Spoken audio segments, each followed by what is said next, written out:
Bienvenidos, esto es Radio Sefarad y estas son las noticias que comenta Jorge. ¿Qué hay? ¿Qué tal, Alejandro? Vamos con los titulares del día. Siria denuncia un nuevo ataque de la aviación israelí contra lo que define como centro de investigaciones cerca de Damasco. El presidente polaco firma la polémica ley negacionista de la implicación en el Holocausto judío. El gobierno palestino analiza la posibilidad de reemplazar la moneda israelí por una divisa propia. Ciudadanos remite preguntas al ministro de Exteriores ante el anuncio de una próxima visita a Irán. Estos son los titulares de hoy. Después hablaremos de la agenda cultural. Los medios estatales de Siria han informado este miércoles que los sistemas de defensa aérea del país respondieron a una nueva agresión israelí llevada a cabo en las afueras de Damasco. El ataque aéreo israelí se dirigió contra lo que definen como un centro de investigaciones ubicado a 5 kilómetros de la capital siria. No se ha informado de víctimas o daños materiales, aunque ha trascendido que se oyeron 3 explosiones. Israel no ha comentado esta información. Bueno, eso que Israel no comenta las informaciones de este tipo ya lo sabemos, pero también recordemos que ayer o antes de ayer dimos la noticia de la visita durante el fin de semana de unos altos oficiales rusos en Israel, de la visita de la semana pasada de Netanyahu a Moscú para hablar con Putin. Esto tiene toda la pinta de ser un ataque israelí coordinado con los rusos y que seguramente esto que ellos llaman de centro de investigaciones cerca de Damasco no sea exactamente lo que uno se imagina como un centro de investigaciones, un laboratorio de científicos trabajando por la paz y por la medicina y no sé qué. No, esto me suena a una fábrica de armas de tecnología punta, posiblemente, muy posiblemente, vinculadas a Irán. También porque fíjate que siempre estamos hablando de ataques que se producen a las afueras de Damasco, pero a 50 kilómetros, 40 kilómetros, distintas bases que están a cierta distancia, pero esta está solo a 5 kilómetros, con lo cual me parece que poner un centro de investigaciones, como dicen ellos, tan cerca de la capital, debe ser porque debe ser muy importante y pensando en que el estar tan cerca de población civil va a echar atrás las medidas o la posibilidad de un ataque israelí. Yo creo que no es un centro de investigaciones, en todo caso desarrollo de armamento sofisticado iraní en suelo sirio. No tengo ninguna información para justificar esto, simplemente estoy sumando, restando y haciendo las operaciones de lo que fueron las informaciones la última semana. Y también puedo decir que si esto se llevó a cabo, seguramente ha sido con el beneplácito de Rusia para este tipo de operaciones. La comentada ley polaca que castiga cualquier acusación de implicación de nacionales en el Holocausto judío y que había sido aprobada por las 2 cámaras ha sido finalmente refrendada este martes por el presidente Andrzej Duda, quien defendió que protege la dignidad polaca. La ley tiene 2 partes y no afecta a los historiadores, pero podría poner en aprietos a los periodistas que reproduzcan sus palabras. Como asegura una experta israelí, no pretenden negar la historia, solo que no se pueda discutir sobre ella. Miles de ciudadanos de los países ocupados, de Francia a Holanda, Ucrania, los países bálticos o naturalmente Polonia, colaboraron en el exterminio, denunciando a sus vecinos, participando en matanzas o extorsionando a quienes se escondían. Si se oculta esa parte de la Shoah, nunca se podrá entender hasta qué punto es peligroso el crecimiento del antisemitismo en Europa. Polonia ganó el Oscar en 2015 por Ida, una película que habla de los judíos asesinados por sus vecinos polacos que luego se quedaron con sus posesiones, lo que provocó que el filme, pese a su éxito internacional, fuese atacado por la televisión pública polaca. Israel confía en que la ley pueda ser modificada antes de que concluya su revisión por parte del Tribunal Constitucional. Sí, lo que pasa es que con la celeridad con que se consagran las leyes en Polonia, no sé si todas, pero por lo menos esta, me imagino que el Tribunal Constitucional acabará su labor en 3/4 de hora, porque hemos visto que en poco más de una semana ha sido aprobada la ley, primero por el Parlamento, después por el Senado, después por el propio presidente, que no ha perdido un segundo a pesar de las protestas y las promesas hacia Israel de que iba a haber una comisión conjunta para revisión, no sé qué. Bueno, yo creo que ni siquiera hubo tiempo de decir, vamos a ver quiénes van a conformar esa comisión. Pues ya está, la ley aprobada en vigor. Evidentemente queda este último recurso del Tribunal Constitucional para decir si es de acuerdo a la ley o no, pero tal como me comentan los expertos en lo que sucede en Polonia actualmente con este gobierno de derecha, muy derecha, pues parece que justamente lo que más se ha sacrificado en los últimos tiempos ha sido el tema del poder judicial en Polonia, con lo cual no hay que crear muchas esperanzas de que esto cambie en el Tribunal Constitucional.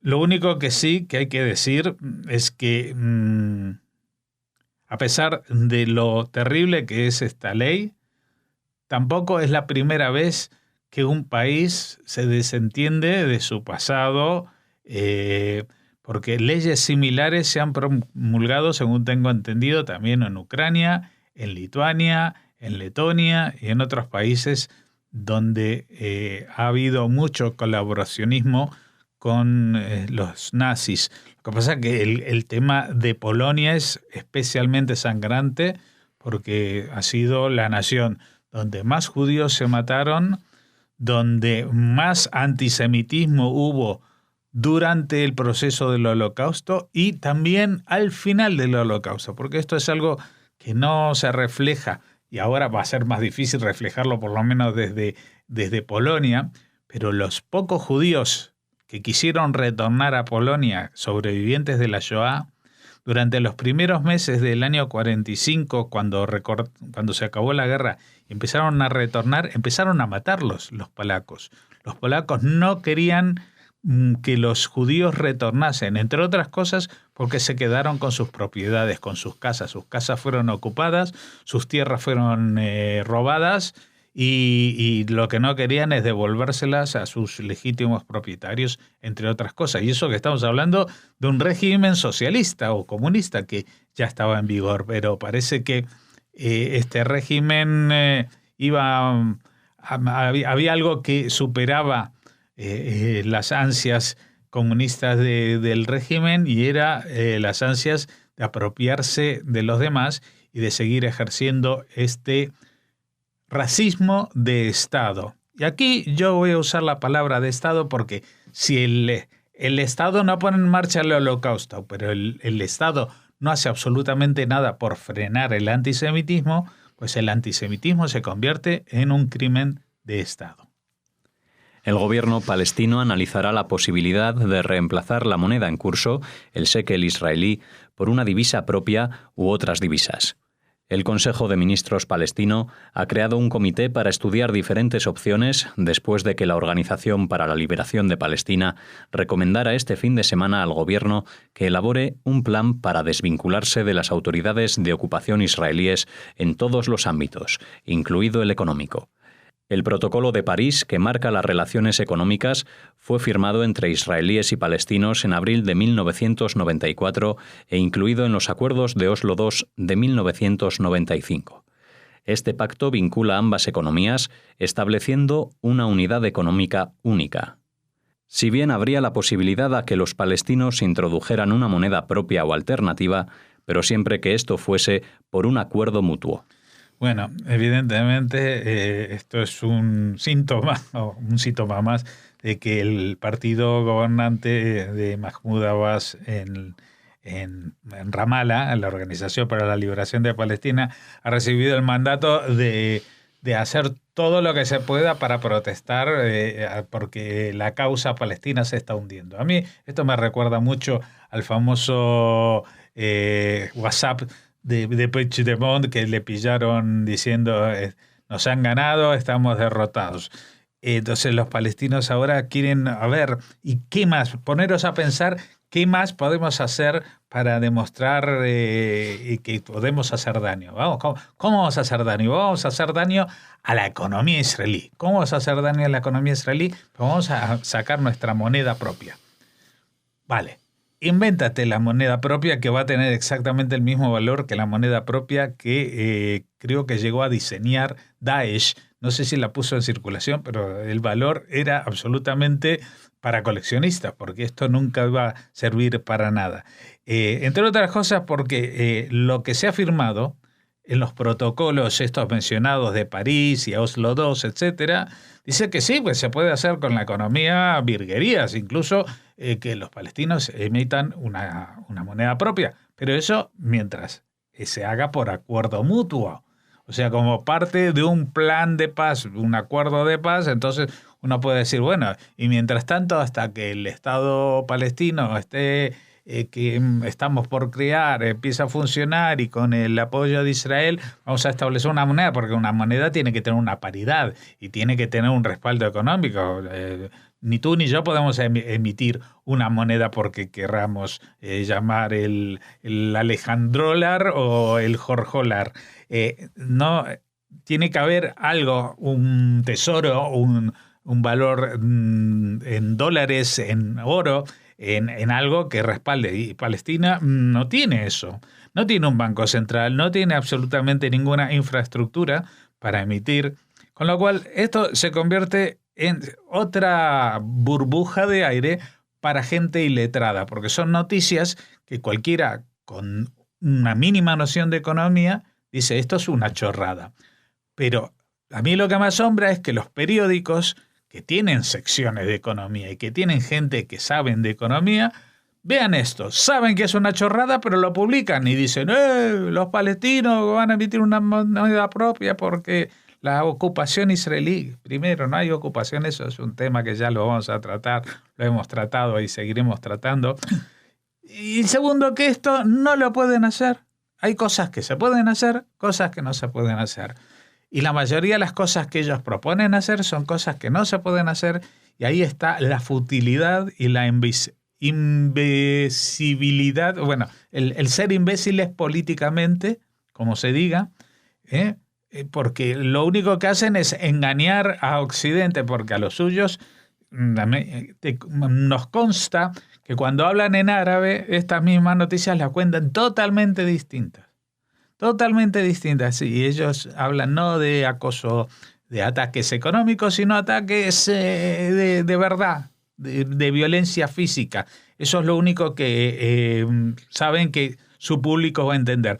Y a Occidente les cuentan otra milonga, que es nosotros somos pacifistas y lo único que nos vamos a oponer son por medios como estos de crear una nueva moneda, una moneda que no se puede crear, por otra parte que no tienen ningún interés en crear, y lo único que quiere el gobierno palestino, lo peor que le puede pasar es desaparecer de los titulares de las primeras páginas de los periódicos, porque todo el conflicto israelo-palestino se basa en que estén los titulares. En el momento que los palestinos desaparecen de los titulares, como les ha pasado en los últimos años con la guerra de Siria y los otros problemas de Oriente Próximo, pues el problema palestino se esfumó, desapareció. El Partido Ciudadanos ha registrado la mañana del miércoles una serie de preguntas solicitando respuesta por escrito al ministro de Asuntos Exteriores español, Alfonso Dastis, por su decisión de viajar a Irán. Las cuestiones se enmarcan en la denuncia de la sistemática violación de derechos humanos del gobierno iraní sobre su población, recordándole que será el primer país de la Unión Europea que acuda en visita oficial y que el gobierno francés ha suspendido un viaje de su titular de Exteriores por la situación que está viviendo el país, además de haber instado al respeto a las libertades fundamentales de sus ciudadanos. Ciudadanos cuestiona también al ministro por la ausencia de información oficial en relación a esta visita. Bueno, pues desde aquí nos parece muy bien que un partido, cualquiera, en este caso Ciudadanos, pues le diga al ministro de Asuntos Exteriores, Dastis, a ver, usted está bien, él va porque dice vamos a hacer negocios, sí, pero no puedes hacer negocios con cualquiera, porque hay gente que está implicada en asuntos muy chungos, como la violación sistemática de derechos humanos desde hace 30 años, colgando a los homosexuales, haciendo que las mujeres sean tengan muchísimos menos derechos que en Occidente. Aquí estamos en Estados Unidos la marcha contra Trump de las mujeres, aquí también el tema de la violencia de género y los derechos de las mujeres. De eso se acuerda todo el mundo, pero a las mujeres que han sido detenidas en Teherán por quitarse el velo en público, pues de eso no se han acordado. Y es bueno que alguien le recuerde al señor Dastis, a nuestro ministro de Asuntos Exteriores, que aunque vaya a hablar de otras cosas, pues ojo, porque está hablando con un régimen que es dictatorial, porque su pantomima de elecciones siempre han sido manipuladas, y que para otras cosas España siempre va a remolque de los demás de la Unión Europea, porque dice, no vamos a pronunciarnos sobre abstenernos o apoyar a Israel en estas condena, porque la Unión Europea va así, o la Unión Europea hace esto otro. Pero hasta ahora nadie ha viajado de la Unión Europea en visita oficial a Irán. Para esto sí somos los primeros, para esto sí.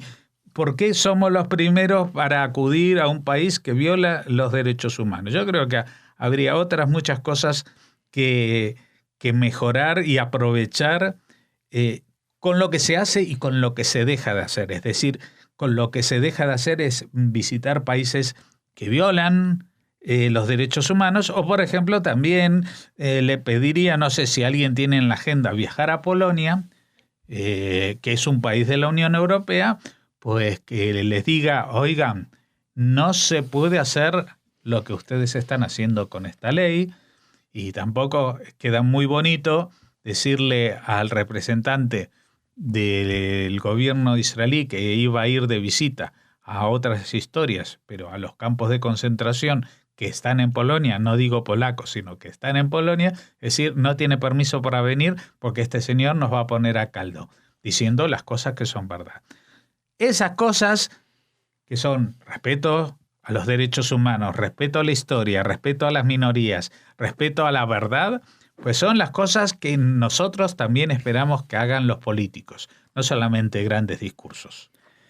Bien, pues con esta noticia terminamos la primera parte. Hacemos ahora una pausa y regresamos con la agenda.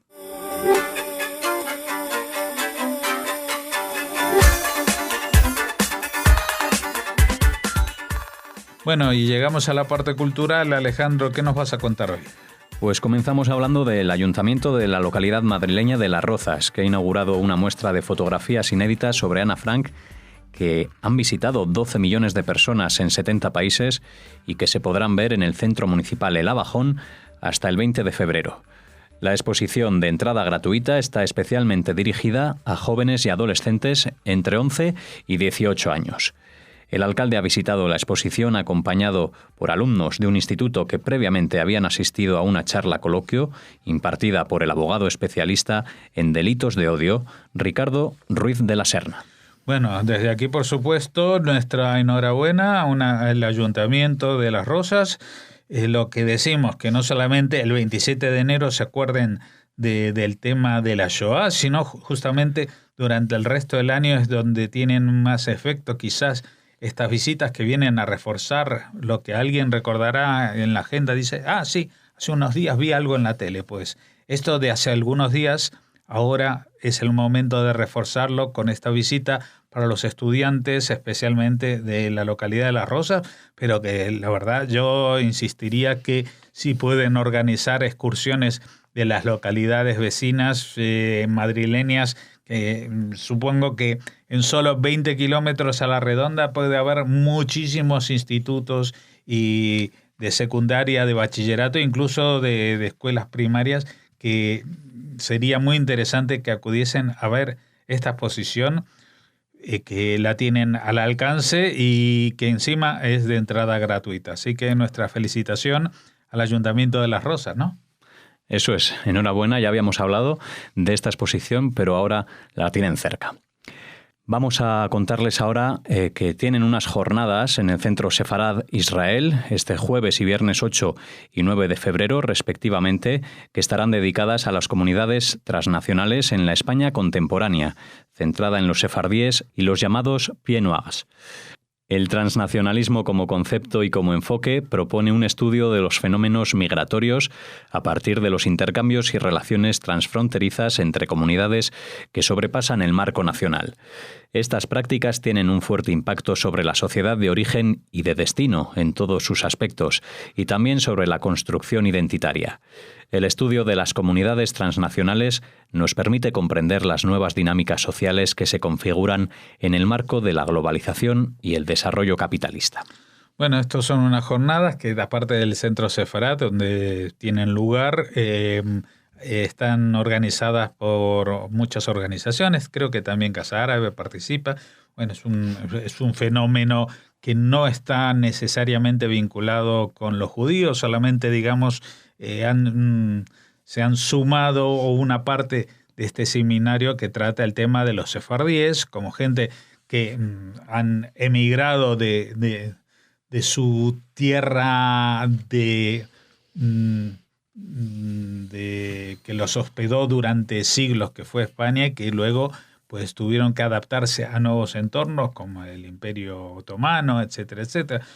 Ese es el concepto. Pero hay muchísimos más conceptos de transnacionalismo y muchos que se acercan a la actualidad más contemporánea con los fenómenos migratorios que estamos viendo. Así que será interesante ver cómo se engarzan estos fenómenos que tenían o que tienen ya 500 años de historia con los más actuales.